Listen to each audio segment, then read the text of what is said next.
ಹೆಚ್ಚಿನ ದಿನಗಳಲ್ಲಿ ನೀವು ನೋಡಿರ್ಬೋದು ಕೆಲವು ವಿಚಾರಗಳ ಬಗ್ಗೆ ನಾನು ಧ್ವನಿ ಎತ್ತಿದ್ದೀನಿ.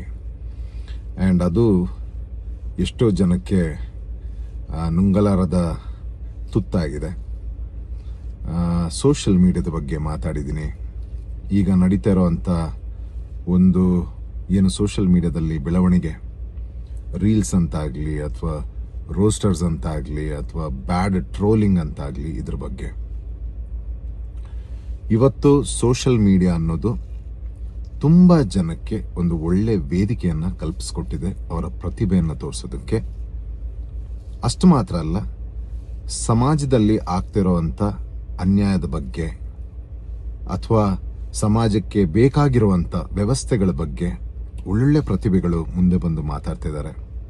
ಅಷ್ಟು ಮಾತ್ರ ಅಲ್ಲದೆ ಪ್ರಕೃತಿ ಬಗ್ಗೆ, ಸನಾತನ ಧರ್ಮದ ಬಗ್ಗೆ, ಸಂಸ್ಕೃತಿ ಬಗ್ಗೆ, ಇನ್ನು ಹಲವಾರು ನೃತ್ಯ, ನಾಟಕ, ಸಿನಿಮಾ, ತನ್ನಲ್ಲಿರೋ ಇನ್ಫಾರ್ಮೇಷನ್ನನ್ನು ತುಂಬ ಕಷ್ಟಪಟ್ಟು ಅದ್ರ ಬಗ್ಗೆ ಅಧ್ಯಯನಗಳನ್ನು ಮಾಡಿ ಈ ಸೋಷಿಯಲ್ ಮೀಡಿಯಾ ಮುಖಾಂತರ ಜನಗಳಿಗೆ ತಲುಪಿಸುವಂಥ ಕೆಲಸಗಳನ್ನು ನಡೀತದೆ.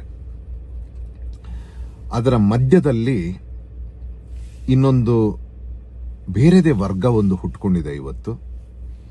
ಇವುಗಳು ತಮಗೆ ಇಮಿಡಿಯೇಟ್ ಆಗಿ ಸಡನ್ ಆಗಿ ಓವರ್ ನೈಟ್ ಪಾಪ್ಯುಲರ್ ಆಗಬೇಕು, ನಮಗೆ ಲೈಕ್ಸ್ ಕಮೆಂಟ್ಸ್ಗಳು ಬರಬೇಕು, ಅದರಿಂದ ನಾವು ಲಕ್ಷಾಂತರ ರೂಪಾಯಿ ಸಂಪಾದನೆ ಮಾಡಬೇಕು ಅಂತ ಹೇಳಿ ಒಂದು ನೀಚ ಕೃತ್ಯಕ್ಕೆ ಇಳಿದಿದ್ದಾರೆ.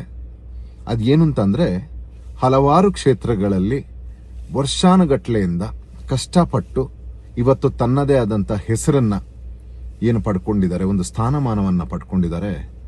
ಇವರ ಬಗ್ಗೆ ಯಾವುದಾದ್ರೂ ಒಂದು ವಿಚಾರವನ್ನು ತಗೊಂಡು ಇವರನ್ನ ಇನ್ಸಲ್ಟ್ ಮಾಡುವಂಥದ್ದು, ತನ್ನ ಲೈಕ್ಸ್ ಕಮೆಂಟ್ಸ್ಗೆ ಅವ್ರ ಬಗ್ಗೆ ಕೆಟ್ಟದಾಗಿ ಮಾತಾಡೋವಂಥದ್ದು, ಅವರು ತೀರು ಹೋದ್ರು ಅಂತ ಹೇಳೋದು, ಅವರ ಫ್ಯಾಮಿಲಿ ಬಗ್ಗೆ ಪರ್ಸನಲ್ ಅಟ್ಯಾಕ್ ಮಾಡೋದು, ಅವ್ರ ಬಗ್ಗೆ ಪರ್ಸನಲ್ ಅಟ್ಯಾಕ್ ಮಾಡೋದು, ಅವರ ಜೀವನದಲ್ಲಿ ನಡೆದಿರುವಂಥ ಕೆಲವು ಘಟನೆಗಳನ್ನು ಮುಂದೆ ತಂದು ಅವರನ್ನ ಚೀಪ್ ಮಾಡೋದು, ಹಾಗೂ ಅವರ ಜೊತೆ ಅವರಿಗೆ ಒಂದಿನ್ನಷ್ಟು ಜನ ಚಪ್ಪಾಳೆ ಹೊಡೆಯೋದು, ಅವರಿಗೆ ಸಪೋರ್ಟ್ ಮಾಡೋದು, ಸೂಪರ್ ಅಂತ ಹೇಳೋದು.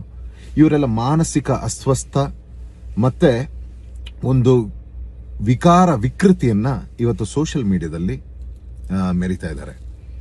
ಇದು ಮೊದಲು ಬಹಳ ಕಮ್ಮಿ ಇತ್ತು, ಒಬ್ರು ಇಬ್ರಿಗೆ ಸೀಮಿತವಾಗಿತ್ತು. ಮತ್ತೆ ಹಲವಾರು ನಮ್ಮ ಹಿರಿಯರು ಯಾರಿದ್ದಾರೆ, ಸೆಲೆಬ್ರಿಟೀಸ್ ಆಗಲಿ, ಪಬ್ಲಿಕ್ ಫಿಗರ್ಸ್ ಆಗಲಿ, ಅಥವಾ ಪೊಲಿಟಿಕಲ್ ಲೀಡರ್ಸ್ ಆಗಲಿ, ಅಥವಾ ಬೇರೆ ಬೇರೆ ಕ್ಷೇತ್ರದಲ್ಲಿ ತುಂಬಾ ವರ್ಷಗಳಿಂದ ದೊಡ್ಡ ಹೆಸರನ್ನ ಮಾಡಿರೋರು ಗೊಚ್ಚೆಗೆ ಕಲ್ಲೆಸೆಯೋದು ಬೇಡ ಅಂತ ಸುಮ್ಮನಿದ್ರು. ಆದ್ರೆ ಇದು ಇವತ್ತು ಬಹಳ ದೊಡ್ಡ ಮಟ್ಟಿಗೆ ಬೆಳೆದು ನಿಂತು ಇವತ್ತು ವಯಸ್ಸಿನ ಒಂದು ವ್ಯತ್ಯಾಸ ಇಲ್ಲದೆ ಅಥವಾ ಅವರ ಸ್ಥಾನಮಾನ ಎಲ್ಲಿದ್ದಾರೆ, ಅವರು ಹಿರಿಯರು, ಕಿರಿಯರು, ಹುಡುಗರು, ಪುರುಷರು, ನಮ್ಮ ಸ್ತ್ರೀಯರು, ಯಾರು ಅಂತ ಹೇಳದೆ ತನ್ನ ಲೈಕ್ಸ್ ಕಮೆಂಟ್ಸ್ಗೋಸ್ಕರ ಎಲ್ಲವನ್ನು ಬಿಟ್ಟು ಮಾತಾಡಿ ಅವಹೇಳನಕಾರಿ ಮಾತುಗಳನ್ನು ಆಡಿ ಮತ್ತೆ ಕೆಟ್ಟ ಪದಗಳನ್ನು ಬಳಸಿ ತಾನೊಂದು ಪಾಪ್ಯುಲರ್ ಫಿಗರ್ ಆಗಿ ಕಾಣಿಸ್ಕೋತೀನಿ ಅಂತ ಅವರ ಒಂದು ನಂಬಿಕೆಯಲ್ಲಿ ಇವತ್ತು ಒಂದು ನೀಚವಾದ ಕೆಲಸಗಳನ್ನು ಸೋಷಿಯಲ್ ಮೀಡಿಯಾದಲ್ಲಿ ಮಾಡ್ತಾ ಇದ್ದಾರೆ. ಸೊ ಇದ್ರ ಬಗ್ಗೆ ಯಾರಾದ್ರೂ ಧ್ವನಿ ಎತ್ತಲೇಬೇಕು. ಅಂಡ್ ಇದರ ಧ್ವನಿ ಎತ್ತಿದಾಗ ಅದರ ಮೊದಲನೇ ಏಟು ಅವನಿಗೆ ಬಿದ್ದೇ ಬೀಳುತ್ತೆ. ಸೊ ಇವತ್ತು ನಾನು ಎಷ್ಟೋ ಜನಕ್ಕೆ ಇದನ್ನ ಹೇಳ್ಕೋಬೇಕು, ಇದ್ರ ಬಗ್ಗೆ ಒಂದು ಜಾಗೃತಿನ ತರಬೇಕು, ಇದು ತಪ್ಪು ಅಂತ ಅದರ ವಿರುದ್ಧ ಧ್ವನಿಯನ್ನ ಎತ್ತಬೇಕು ಅನ್ನೋ ಆಸೆ ಇದೆ. ಆದರೆ ಮತ್ತೆ ಗೊಚ್ಚೆಗೆ ಕಲ್ಲೆಸಿಬಾರ್ದು ಅನ್ನೋ ಒಂದು ಕಾರಣಕ್ಕೆ, ಅಥವಾ ಇದು ನಮ್ಮ ಫ್ಯಾಮಿಲಿಗೆ ಮತ್ತೆ ಅವರು ಯೂಸ್ ಮಾಡುವಂತ ಪದಗಳು ಸ್ಪೆಷಲಿ ಲೇಡೀಸ್ಗಳಿಗಾಗ್ಲಿ ಅಥವಾ ಸಿನಿಮಾ ಕ್ಷೇತ್ರದಲ್ಲಿರೋ ಹೆಣ್ಮಕ್ಳಿಗಾಗ್ಲಿ ಅಥವಾ ಯಾವುದೇ ಕ್ಷೇತ್ರದಲ್ಲಿ ಕೆಲಸ ಮಾಡೋ ಹೆಣ್ಮಕ್ಳಿಗೆ ಆಗ್ಲಿ ಇದು, ಅಥವಾ ಗಂಡು ಮಕ್ಕಳಿಗೆ, ಫ್ಯಾಮಿಲಿ ಇರುವಂತ ಗಂಡು ಮಕ್ಕಳಿಗೆ ಇದು ಬೇಡ, ನಮ್ಮ ಮನೆಗೆ, ನಮ್ಮ ಪೇರೆಂಟ್ಸ್ಗಳಿಗೆ, ನನ್ನ ಫ್ಯಾಮಿಲಿಗೆ, ನನ್ನ ಮಿಸ್ಸಸ್ಗೆ, ನನ್ನ ಹಸ್ಬೆಂಡಿಗೆ, ನನ್ನ ಮಕ್ಕಳಿಗೆ ಇದು ಎಫೆಕ್ಟ್ ಆಗುತ್ತೆ ಅಂತ ಇಂಥದ್ದು ಎಷ್ಟೇ ಒಂದು ಅಟ್ಯಾಕ್ಗಳಾದಾಗ ಬಾಯಿ ಮುಚ್ಕೊಂಡಿದ್ದಾರೆ. ಆದರೆ ಇದನ್ನ ಬಿಟ್ರೆ ಇವತ್ತು ಗೊಚ್ಚೆ ಅಂತ ಹೇಳಿ ಕಲ್ಲೆಸೆಯೋದು, ನಾವು ಅದನ್ನ ಕಲ್ಲು ಹಾಕಿ ಮಟ್ಟ ಹಾಕ್ತಾ ಇದ್ರೆ ಇದು ನಾಳೆ ದಿವಸ ಬಹಳ ದೊಡ್ಡ ಮಟ್ಟಿಗೆ ಬೆಳೆಯುತ್ತೆ. ಅಷ್ಟು ಮಾತ್ರ ಅಲ್ಲದೆ ಈಗ ಏನು ಮಕ್ಕಳು, ಚಿಕ್ಕ ಚಿಕ್ಕ ಮಕ್ಕಳು ಮೊಬೈಲ್ ಫೋನ್ ನೋಡಿ ಇದನ್ನ ಇವತ್ತು ಅವ್ರು ಯಾವುದೋ ಒಂದು ಕ್ಷೇತ್ರದಲ್ಲಿ ಸಾಧಕರಾಗೋದನ್ನ ಬಿಟ್ಟು ಇದನ್ನೇ ಸಕ್ಸಸ್ ಅಂತ ಅನ್ಕೊಂಡು, ಇದನ್ನೇ ಬಹಳ ಕೂಲ್ ಅಂತ ಅನ್ಕೊಂಡು ಈಗ ವ್ಯೂಸ್, ಚಪ್ಪಾಳೆಗಳು ಇದಕ್ಕೆ ಸಿಗ್ತಾ ಇದೆ, ಇದರಿಂದ ದುಡ್ಡು ಕೂಡ ಸಂಪಾದನೆ ಆಗ್ತಾ ಇದ್ದಾರೆ. ಈ ರೀತಿ ಮಾಡಿರೋರು ಸೆಲೆಬ್ರಿಟೀಸ್ ಆಗ್ತಾ ಇದ್ದಾರೆ. ಒಳ್ಳೆ ಕೆಲಸವನ್ನ ಬಿಟ್ಟು ಇಂಥ ನೀಚ ಕೆಲಸವನ್ನ ಮಾಡಿ ಇವ್ರುಗಳು ಸಕ್ಸಸ್ ಅಂತ ಅನ್ಕೊಂಡು ಈ ಮಕ್ಕಳು ಕೂಡ ಇನ್ಫ್ಲುಯೆನ್ಸ್ ಆಗಿ ಇವತ್ತು ಹಲವಾರು ಮಕ್ಕಳು ನೀವು ನೋಡ್ಬೋದು ಇಂಥ ಚಾಳಿಗೆ ಇಳಿದಿದ್ದಾರೆ. ಸೊ ಇದು ನಮ್ಮ ಸಮಾಜದಲ್ಲಿ ಒಳ್ಳೆ ಬೆಳವಣಿಗೆ ಅಲ್ಲ. ಯಾಕಂತ ಹೇಳಿದ್ರೆ ಇವರಿಗೆ ಯಾವುದೇ ವ್ಯಕ್ತಿ ಯಾವುದೇ ಕ್ಷೇತ್ರದಲ್ಲಿ ಹೆಸರು ಮಾಡಿರ್ತಾನೆ ಅಂತಂದ್ರೆ ಅದು ಇವತ್ತು ರಾತ್ರಿ ಊಟ ಮಾಡಿ ಬೆಳಿಗ್ಗೆ ಎದ್ದ ಮೇಲೆ ಬರುವಂಥದ್ದಲ್ಲ. ಎಷ್ಟೋ ವರ್ಷಗಳ ಒಂದು ತ್ಯಾಗ, ಒಂದು ತಪಸ್ಸು, ಒಂದು ಸಿದ್ಧಿ, ಆ ಕ್ಷೇತ್ರದಲ್ಲಿ ಅವ್ರನ್ನವರು ತೊಡಗಿಸ್ಕೊಂಡಿರುವಂತ ರೀತಿ ಇವತ್ತು ಅವರಿಗೆ ಅದರ ಫಲ ಸಿಕ್ಕಿದೆ. ಇವತ್ತು ಯಾರೋ ಈ ನೀಚ ಈ ಟ್ರೋಲರ್ಸ್ ಆಗಲಿ ಅಥವಾ ರೋಸ್ಟರ್ಸ್ ಅಂತ ತನ್ನ ನೀಚ ಮನಸ್ಥಿತಿ ಈಗ ಇದ್ದಾರೆ. ಒಂದು ಒಳ್ಳೆ ವೇದಿಕೆ, ಸೋಷಿಯಲ್ ಮೀಡಿಯಾ ಒಂದು ಒಳ್ಳೆ ವೇದಿಕೆ. ಕೆಲವರು ಸಮಾಜಕ್ಕೆ ಟ್ರೋಲರ್ಸ್ ಅಂತ ಆಗ್ಲಿ ಅಥವಾ ರೋಸ್ಟರ್ಸ್ ಸಮಾಜಕ್ಕೆ ಬೇಕಾಗಿರುವಂತದ್ದು ಏನು ಅನ್ಯಾಯ ನಡೀತದೆ ಅದ್ರ ಬಗ್ಗೆ ಧ್ವನಿ ಎತ್ತಾ ಇದ್ದಾರೆ. ಅವರಿಗೆ ನಮ್ಮ ಸಂಪೂರ್ಣ ಬೆಂಬಲ ಇದೆ. ಅವ್ರ ಜೊತೆ ಕೈ ಜೋಡಿಸಿದೀವಿ. ಅವ್ರಗಳಿಗೆ ಇಂಟರ್ವ್ಯೂಸ್ ಬೇಕಾದಾಗ ನಾವು ಖುದ್ದಾಗಿ ಬಂದು ಕೊಟ್ಟು ನಾವು ಅವರಿಗೆ ಪ್ರೋತ್ಸಾಹವನ್ನ ಕೊಟ್ಟಿದ್ದೀವಿ. ಆದರೆ ನಮಗೆ ಪ್ರೋತ್ಸಾಹ ಬೇಕಾಗಿಲ್ಲ.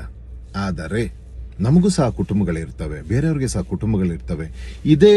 ಇದನ್ನೇ ಈಗ ಒಂದು 10 ಜನ ಯಾರೇ ಇಂಥ ಕೆಲಸ ಮಾಡ್ತಿದ್ದೀರಿ ನಿಮ್ಮ ಮನೆಯಲ್ಲಿ ನಿಮ್ಮ ಮಕ್ಕಳಿಗೆ, ನಿಮ್ಮ ಅಣ್ಣ, ತಂಗಿ, ತಾಯಿ, ತಂದೆಗಳಿಗೆ ಮಾಡಿದಾಗ ನಿಮಗೆ ಹೇಗನ್ಸುತ್ತೆ? ತಪ್ಪು. ಸೊ ಹೀಗಾಗಿ ಇದ್ರ ಬಗ್ಗೆ ಕೆಲವರು ಆಲ್ರೆಡಿ FIR ಮಾಡಿ ಇದ್ರ ಬಗ್ಗೆ ಕಾನೂನು ರೀತಿ ಕ್ರಮವನ್ನ ತಗೊಂಡು ಈಗ ಆಲ್ರೆಡಿ ಕೆಲವರು ಕೋರ್ಟಿಗೆ ಅಲಿತಾ ಇದ್ದಾರೆ, ಇನ್ನು ಕೆಲವರು ಅರೆಸ್ಟ್ ಆಗಿದ್ದಾರೆ. ಇವರ ಮಾತಿಗೆ, ಇವರು ಮಾಡಿರುವಂತ ವಿಡಿಯೋಗಳಿಗೆ ಹಿಡಿತಾ ಇಲ್ಲದೆ ಕೆಲವರು ಸಫರ್ ಆಗ್ತಾ ಇದ್ದಾರೆ. ನಾನು ಪೊಲೀಸ್ ಡಿಪಾರ್ಟ್ಮೆಂಟ್ ಹತ್ರ ಕೇಳ್ಕೊತೀನಿ, ಇವ್ರನ್ನ ಇನ್ನೂ ಎಕ್ಸ್ಪೋಸ್ ಮಾಡಿ, ಇಂಥವ್ರನ್ನ ಯಾರೆಲ್ಲ ನೀವು ರೀಸೆಂಟ್ ಆಗಿ ಅರೆಸ್ಟ್ ಮಾಡಿದಿರನ್ನ ಎಕ್ಸ್ಪೋಸ್ ಮಾಡಿ. ಮತ್ತೆ ಇವತ್ತು ನಾನು ಖುದ್ದಾಗಿ ನನ್ನ ಮೇಲೆ ಮತ್ತೆ ಇನ್ನು ಕೆಲವರ ಮೇಲೆ ಏನು ಇಂಥದ್ದು ಕೆಟ್ಟ ಮಾತುಗಳನ್ನು ಆಡಿ ಟ್ರೋಲ್ ಮಾಡಿ ಯಾವುದೇ ಒಂದು ಕ್ಷೇತ್ರದಲ್ಲಿ ಯಾರು ಕಷ್ಟಪಟ್ಟು ದುಡಿತಿದ್ದಾರೆ ಅವ್ರ ಮೇಲೆ ಕೆಟ್ಟ ತನ್ನ ಪಾಪ್ಯುಲಾರಿಟಿಗೆ ಯಾರು ಪಾಪ್ಯುಲರ್ ಆಗ್ತಾ ಇದ್ದಾರೆ, ತಾನು ಪಾಪ್ಯುಲರ್ ಆಗಬೇಕು ಅಂತ ಅವ್ರ ಬಗ್ಗೆ ಅವಹೇಳನಕಾರಿ ಮಾತುಗಳನ್ನು ಆಡಿರೋರ ವಿರುದ್ಧ ಪೊಲೀಸ್ ಕ್ರಮಗಳನ್ನ ತಗೊಂಡಿದ್ದೀವಿ ನಾವು. ಸೊ ಇದು ಪೆಟಿಷನ್ ಅನ್ನಪೂರ್ಣೇಶ್ವರಿ ಪೊಲೀಸ್ ಸ್ಟೇಷನ್ ಅಲ್ಲಿ ನಾವು ಕಂಪ್ಲೇಂಟ್ ರಿಜಿಸ್ಟರ್ ಮಾಡಿ ಇದಿನ್ನು ಸೈಬರ್ ಕ್ರೈಮ್ ಹೋಗುತ್ತೆ. ಸೈಬರ್ ಕ್ರೈಮ್ ಇಂದ ಅವರು ಇನ್ನು ಮೆಟಾ ಏನು ಸೋಷಿಯಲ್ ಮೀಡಿಯಾ ಅವರ ಇಡೀ ಡೀಟೇಲ್ಸ್ ಗಳನ್ನ, ಅವರ ಲೊಕೇಶನ್ ಗಳನ್ನ ಟ್ರೇಸ್ ಮಾಡಿ ಅವರನ್ನ ಹಿಡಿದು ತಂದು ಕಾನೂನು ಮುಖಾಂತರ ಅವ್ರ ಮೇಲೆ ಏನು ಆಕ್ಷನ್ಸ್ ತಗೊಳ್ತಾರೆ.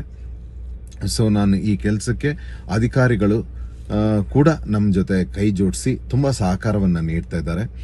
ಯಾರೇ ಆಗಿರ್ಲಿ ಇದ್ರ ಬಗ್ಗೆ ಬನ್ನಿ, ಧ್ವನಿ ಎತ್ತಿ. ಇವತ್ತು ನಾನೇನು ಎಷ್ಟೋ ಜನಗಳ ವಾಯ್ಸ್ ಆಗಿ ನಾನು ಇವತ್ತು ನಿಂತಿದ್ದೀನಿ.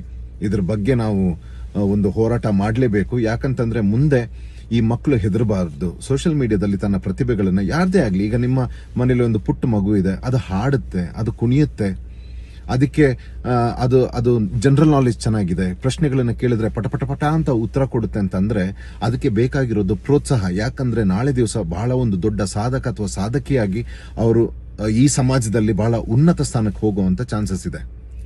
ಯಾರೋ ಒಬ್ಬ ನೀಚ ಅವನು ಪಾಪ್ಯುಲರ್ ಆಗ್ಬೇಕು ಅಂತ ಆ ಮಕ್ಕಳಿಗೆ ಅಥವಾ ಯಾರೇ ದೊಡ್ಡವರಿರ್ಲಿ ಚಿಕ್ಕವರಿರ್ಲಿ ಅವ್ರ ಬಗ್ಗೆ ಇಂಥ ಒಂದು ಕಮೆಂಟ್ಸಿಗೆ ಬ್ಯಾಡ್ ಕಮೆಂಟ್ಸ್ ಹಾಕೊಂಡು ಅವ್ರನ್ನ ಟ್ರೋಲ್ ಮಾಡ್ಕೊಂಡು ಅದ್ರ ಬಗ್ಗೆ ಕೆಟ್ಟದಾಗಿ ಮಾತ್ಕೊಂಡು ಅವ್ರಿಗೆ ಒಂದಿಷ್ಟು ಜನ ಸಪೋರ್ಟ್ ಮಾಡ್ಕೊಂಡಿದ್ರೆ ಎಲ್ಲ ಮಕ್ಕಳು ಹೆದರ್ತಾರೆ. ಅಥವಾ ಯಾರೇ ಆಗ್ಲಿ, ಮಕ್ಕಳು ಅಂತ ಬೇಡ, ದೊಡ್ಡವರೇ ಆಗಿರ್ಲಿ, ಇವರು ಹೆದರ್ತಾರೆ ಮುಂದೆ ಬರ್ಲಿಕ್ಕೆ, ಯಾವುದೇ ಕ್ಷೇತ್ರದಲ್ಲಿ ಮುಂದೆ ಬರ್ಲಿಕ್ಕೆ ಅಥವಾ ಸೋಷಿಯಲ್ ಮೀಡಿಯಾ ಓಪನ್ ಮಾಡೋದಕ್ಕೆ ಹೆದರ್ತಾರೆ. ಇಂಥದ್ನೆಲ್ಲ ನೋಡಿ ಮತ್ತೆ ಇವತ್ತಿನ ದಿವಸದಲ್ಲಿ ನೀವು ಓಪನ್ ಮಾಡಿದ್ರೆ ಇಂಥದ್ದು ಬಹಳ ಟ್ರೆಂಡ್ ಆಗಿ ಬರ್ತಾ ಇದೆ. ಇದು ಟ್ರೆಂಡ್ ಅಲ್ಲ, ಉನ್ನತ ಸ್ಥಾನಕ್ಕೆ ಹೋಗುವಂತ ಚಾನ್ಸಸ್ ಇದೆ.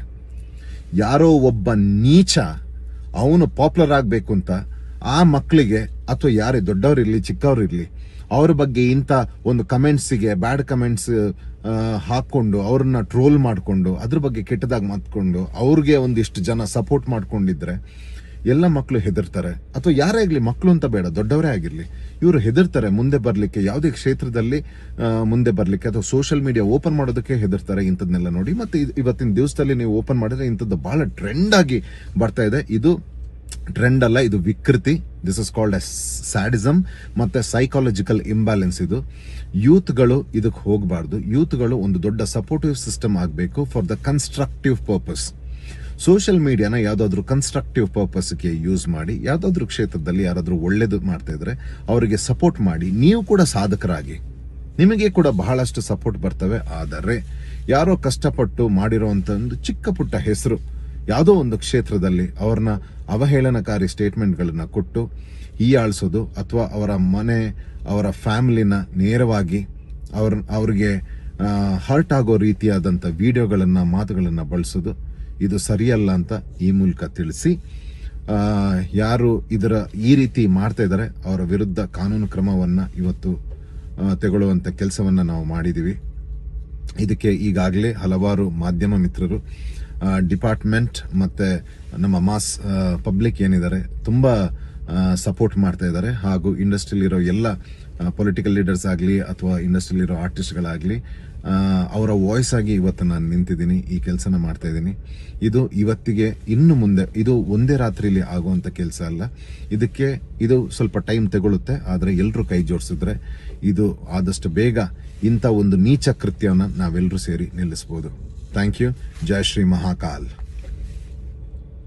ಹೆಚ್ಚಿನ ದಿನಗಳಲ್ಲಿ ನೀವು ನೋಡಿರ್ಬೋದು ಕೆಲವು ವಿಚಾರಗಳ ಬಗ್ಗೆ ನಾನು ಧ್ವನಿ ಎತ್ತಿದ್ದೀನಿ. ಆ್ಯಂಡ್ ಅದು ಎಷ್ಟೋ ಜನಕ್ಕೆ ನುಂಗಲಾರದ ತುತ್ತಾಗಿದೆ. ಸೋಷಿಯಲ್ ಮೀಡಿಯಾದ ಬಗ್ಗೆ ಮಾತಾಡಿದ್ದೀನಿ. ಈಗ ನಡೀತಾ ಇರೋವಂಥ ಒಂದು ಏನು ಸೋಷಿಯಲ್ ಮೀಡಿಯಾದಲ್ಲಿ ಬೆಳವಣಿಗೆ, ರೀಲ್ಸ್ ಅಂತಾಗಲಿ ಅಥವಾ ರೋಸ್ಟರ್ಸ್ ಅಂತಾಗಲಿ ಅಥವಾ ಬ್ಯಾಡ್ ಟ್ರೋಲಿಂಗ್ ಅಂತಾಗಲಿ, ಇದ್ರ ಬಗ್ಗೆ ಇವತ್ತು ಸೋಷಿಯಲ್ ಮೀಡಿಯಾ ಅನ್ನೋದು ತುಂಬ ಜನಕ್ಕೆ ಒಂದು ಒಳ್ಳೆ ವೇದಿಕೆಯನ್ನು ಕಲ್ಪಿಸ್ಕೊಟ್ಟಿದೆ ಅವರ ಪ್ರತಿಭೆಯನ್ನು ತೋರಿಸೋದಕ್ಕೆ. ಅಷ್ಟು ಮಾತ್ರ ಅಲ್ಲ, ಸಮಾಜದಲ್ಲಿ ಆಗ್ತಿರೋವಂಥ ಅನ್ಯಾಯದ ಬಗ್ಗೆ ಅಥವಾ ಸಮಾಜಕ್ಕೆ ಬೇಕಾಗಿರುವಂಥ ವ್ಯವಸ್ಥೆಗಳ ಬಗ್ಗೆ ಒಳ್ಳೊಳ್ಳೆ ಪ್ರತಿಭೆಗಳು ಮುಂದೆ ಬಂದು ಮಾತಾಡ್ತಿದ್ದಾರೆ. ಅಷ್ಟು ಮಾತ್ರ ಅಲ್ಲದೆ ಪ್ರಕೃತಿ ಬಗ್ಗೆ, ಸನಾತನ ಧರ್ಮದ ಬಗ್ಗೆ, ಸಂಸ್ಕೃತಿ ಬಗ್ಗೆ, ಇನ್ನು ಹಲವಾರು ನೃತ್ಯ, ನಾಟಕ